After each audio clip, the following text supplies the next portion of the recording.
तो हेलो दोस्तों, कैसे हैं आप लोग। उम्मीद करते हैं कि आप लोग ठीक ही होंगे। आज हम इस वीडियो में आप लोगों को बताने वाला हूं कि कक्षा 10th के चैप्टर नंबर 1 जो वास्तविक संख्याएं जिसे इंग्लिश में रियल नंबर कहते हैं, उसका ऑब्जेक्टिव हम आप लोगों को देंगे और इसका पार्ट 2 भी जल्द से जल्द आप लोगों को देंगे। तो तत्काल के लिए हम इस क्वेश्चन को करते हैं। तो पहला क्वेश्चन है कि पाई कैसी संख्या है। तो पाई कैसी संख्या है बच्चों। तो पाई एक अपरिमेय संख्या है। पाई एक अपरिमेय संख्या है। बी ऑप्शन सही हो जाएगा। दूसरा क्वेश्चन है कि रूट अंडर 81 कैसी संख्या है। तो रूट अंडर 81 एक जो है, रूट अंडर 81 का आप यदि वर्गमूल यदि करेंगे तो उसका ये आएगा 9 बार में। ये 9 का स्क्वायर 81 होता है, तो 9 नमा 81। तो 9 एक परिमेय संख्या है जो ऑप्शन नंबर बी में आप लोगों को दिखाई दे रहा होगा। तो ऑप्शन नंबर बी ये हो जाएगा। अब चलते हैं अगले क्वेश्चन की ओर। अगला क्वेश्चन बोल रहा है, तीसरा क्वेश्चन, कि निम्नलिखित में कौन अभाज्य संख्या है। तो निम्नलिखित में कौन अभाज्य संख्या है। तो अभाज्य संख्या ऐसी संख्या को कहा जाता है जो एक और स्वयं को छोड़कर अन्य किसी भी संख्या से वो क्या हो, भाग ना लगता हो। जैसे कि 3 एक अभाज्य संख्या है। क्यों? क्योंकि ये 1 से लगता है और एक 3 से लगता है। तो इसी तरह से आप लोगों को इसमें किस ऑप्शन में ऐसा लग रहा है जो एक और स्वयं से लग रहा है। तो आप लोगों ने सही जवाब दिया होगा। तो ऑप्शन नंबर बी आप लोगों के सामने 11 जो एक अभाज्य संख्या है। अगले क्वेश्चन की ओर चलते हैं। अगला क्वेश्चन बोल रहा है कि दो लगातार सम संख्याओं का मौसो क्या होता है। दो लगातार सम संख्याओं का मौसो क्या होता है। तो दो लगातार सम संख्याओं का मौसो, लगातार सम संख्या का मौसो बोल रहा है, यानी कि लगातार सम संख्या। तो सम संख्या किसे कहते हैं। तो जो 2 से पूरा भाग लगता हो। तो लगातार बोल रहा है तो 2 और 4 हो जाएगा। 2 4 6। तो हमें सबसे पहले लेना है 2 4। 2 4 का यदि आप लोग HCF निकालेंगे इस तरह से 2 और 4 को, तो ये 2 बार में कट जाएगा। 2 बार में कट जाएगा तो ये होगा इसका HCF। तो इसका HCF हो जाएगा 2। इसका HCF 2 हो जाएगा। अब यदि 4 6 का करते हैं, क्योंकि 4 6 एक सॉरी बच्चों सम संख्या है, तो 4 6 का भी करेंगे तो इसका भी ये जाए 4 एक बार में लगाएंगे। 4 2 4 2 बार में लगेगा, 2 कट जाएगा, ये कट जाएगा। तो हमेशा HCF सम संख्या, लगातार सम संख्या का HCF 2 ही आता है। तो ऑप्शन नंबर बी हमारा राइट आंसर होगा। अगले क्वेश्चन की ओर चलते हैं।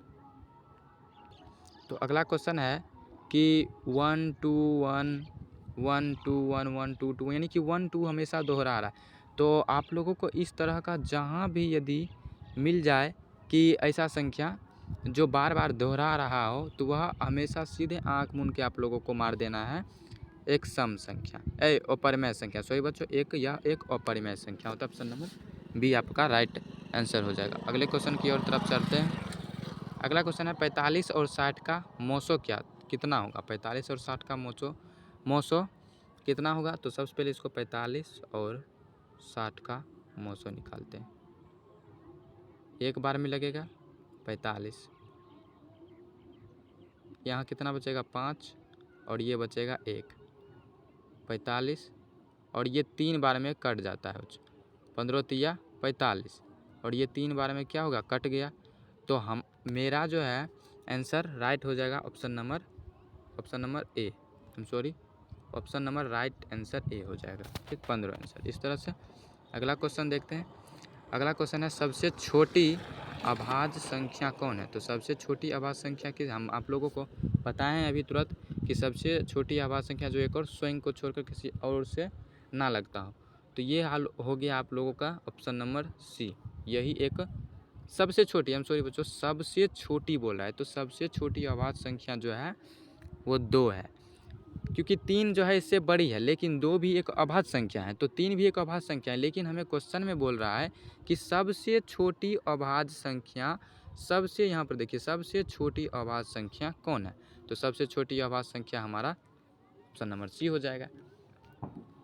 अगले क्वेश्चन की ओर चलते हैं। अगला क्वेश्चन है कि एक परिमेय संख्या और परिमेय संख्या को और परिमेय संख्या और अपरिमेय संख्या को जब ये गुना किया जाता है तो उसका आंसर क्या होता है? तो उसका answer direct option number C हो जाएगा। आप लोगों का ऑप्शन नंबर सी जो है दिखाई दे रहा है वो परिमेय हो जाएगा। ओके, अगले क्वेश्चन की ओर चलते हैं। नवा क्वेश्चन, ये 9 क्वेश्चन होगा। निम्न में से कौन छोटी प्राकृत संख्या है? क्या बोल रहा है? निम्न में से कौन छोटी प्राकृत संख्या है? निम्न में से कौन छोटी प्राकृत संख्या है? तो कौन छोटी प्राकृत संख्या? तो गिनती की संख्या को प्राकृत संख्या कहते हैं। तो भाई गिनती की संख्या यहाँ पर ऑप्शन नंबर आप लोगों को सी दिख रहा होगा। सी क्यों है? क्योंकि ये गिनती की संख्या को प्राकृत संख्या कहते हैं। आप लोगों को एग्जाम्पल में पढ़ा होगा 1 2 3 4 5 6 अनंत, तो ये एक प्राकृत संख्या होता है। लेकिन जीरो नहीं होगा क्योंकि ये जीरो पूर्ण संख्या होता है, क्योंकि पूर्ण संख्या नहीं होता तो प्राकृत संख्या 1 हो जाएगा। ठीक, अगले क्वेश्चन की ओर चलते हैं। अगला क्वेश्चन है 10 नंबर क्वेश्चन कि 5005 के कितने गुणनखंड होंगे? 5005 के कितने गुणनखंड होंगे, यही क्वेश्चन है।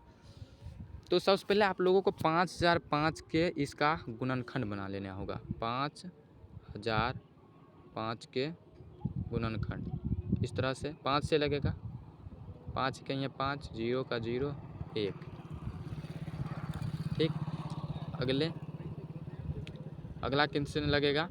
तो अगला जो है बच्चों, तो क्वेश्चन था कि 5005 का 5005 का ये कितना होगा? तो इनको बिना गुणनखंड बिना करते हुए हम इसको एक ट्रिक से निकाल सकते हैं। यहाँ पर देखिए 5005 कितनी संख्याओं से मिलकर बना है? 1 2 3 4, 4 संख्या से देखिए 5005, 1 हुआ, 2 हुआ, 3 हुआ, 4 हुआ। तो यानी कि इसका जो संख्या है वो 4 है, यानी कि इसका गुणनखंड भी कितना होगा? 4 होगा। यदि आप लोगों को 500 दिया जाए, यदि आप लोगों को 500 दिया जाए तो इसका बोलेगा अभाज्य गुणनखंड कितना होगा? तो सीधे सीधे आप बोल सकते हैं 3, क्योंकि ये 3 संख्याओं से मिलकर बना है। 5 0 0 1 2 3। तो इस तरह से ये हो गया इसका ट्रिक। अगले क्वेश्चन की ओर चलते हैं। अगला क्वेश्चन क्या बोल रहा है कि यदि m एक धनात्मक पूर्णांक है तो धनात्मक विषम पूर्णांक का रूप होगा। तो क्वेश्चन क्या बोल रहा है कि फिर से समझते हैं कि यदि m एक धनात्मक पूर्णांक है तो धनात्मक विषम पूर्णांक का रूप होगा। तो m एक धनात्मक विषम पूर्णांक है, तो विषम पूर्णांक है, जैसे देखिए विषम पूर्णांक कौन सा? m एक विषम पूर्णांक है। तो आइए सबसे पहले बारी बारी से चेक करते हैं। ऑप्शन नंबर m है 4m+2, यानी कि विषम पूर्णांक है। तो सबसे पहले m के जगह पर यदि हम 1 रखते हैं, 4 गुना 1 प्लस का 2, तो ये हो जाएगा 4 प्लस का 2 और 4 2 6 हो जाता है, जबकि यह एक सम संख्या है तो ये नहीं होगा। अगले की ओर चलते हैं। अगला ऑप्शन नंबर बी में है 4m प्लस का 1, m की जगह पर 1 रखते हैं और प्लस का 1 होता है, तो 4 प्लस का 1, 4 1 5, जो कि एक विषम संख्या। तो हमारा ऑप्शन नंबर बी करेक्ट हो जाएगा। यह एक m का धनात्मक पूर्णांक है जो विषम है। तो अगले क्वेश्चन की आप चलते हैं। ये क्वेश्चन जो था बच्चों, ये क्वेश्चन बड़े ही मोस्ट इम्पोर्टेंट था, हमेशा पूछा जाता है ये क्वेश्चन। 5005 के कितने गुणनखंड होते हैं? हमेशा लगभग 2-3 साल से ये पूछा जा रहा है। 2022 में भी पूछा है यह क्वेश्चन। आइए अगले क्वेश्चन 12 नंबर क्वेश्चन को चलते हैं। 12 नंबर क्वेश्चन क्या बोल रहा है कि 144 के अभाज्य गुणनखंड में 2 का घातांक कितना होगा? हाँ, यदि बोल दिया जाए बच्चों कि 144 का अभाज्य गुणनखंड कितना होगा, तो भाई इसका तो 3 होगा, लेकिन पहले ये दिया जाए कि 2 का घातांक कितना होगा, तो आप लोगों को उससे भाग देना पड़ेगा। तो सबसे पहले हम 144 को गुणनखंड करते हैं 2 से। 2 7 72 इस तरह से हो जाएगा। 2 36 हो जाएगा, 36 होगा। फिर लगाएंगे 2 से 18 हो जाएगा, फिर लगाएंगे 2 से 9 हो जाएगा। आगे लगाने की ज़रूरत नहीं है आगे, क्योंकि आगे 3 से लगता है, 3 तिया 9। और जबकि हमें पूछ क्या रहा है कि 2 का घातांक, तो कितना है 2? 1 2 3 4 5, यानी कि 2 का पावर 5। कहाँ पर है? ऑप्शन नंबर डी, देख सकते हैं ऑप्शन नंबर डी सही हो जाएगा। अगले क्वेश्चन की ओर चलते हैं। 13 नंबर क्वेश्चन बोल रहा है कि 2/3 कैसी संख्या है। तो यह 2/3 जो है वो p/q के रूप में लिखा हुआ है। 2/3 p/q के रूप में लिखा है, इसीलिए हमारा परिमेय संख्या हो जाएगा। तो p/q के रूप में जो लिखा होता है उसे परिमेय संख्या कहते हैं। अगले क्वेश्चन 14 नंबर क्वेश्चन क्या बोल रहा है कि √81/9 कैसी संख्या है। तो √81/9 कैसी संख्या है। तो √81 का यदि आप वर्गमूल करेंगे तो इसका हो जाएगा 9 और बट्टे में 9 दिया हुआ है। इस तरह से इसको आप काटेंगे तो 1 आएगा, जबकि एक क्या है, एक परिमेय संख्या। तो ऑप्शन नंबर ए आपका राइट हो जाएगा। अगले क्वेश्चन की ओर चलते हैं। अगला क्वेश्चन क्या बोल रहा है कि पाई कैसी संख्या है। तो आप लोग ये क्वेश्चन दोबारा हो गया, तो पाई एक अपरिमेय संख्या हो जाएगा। तो उम्मीद करते हैं आप लोगों को ये वीडियो पसंद आया होगा। इसका पार्ट 2 भी बताएंगे और इसमें भी इससे ज़्यादा क्वेश्चन बताएंगे। तो आपको इसी तरह से वीडियो चाहिए तो इस वीडियो को आप सब्सक्राइब कर दीजिएगा और इस वीडियो का लाइक का एम रखते हैं 200। Thank you.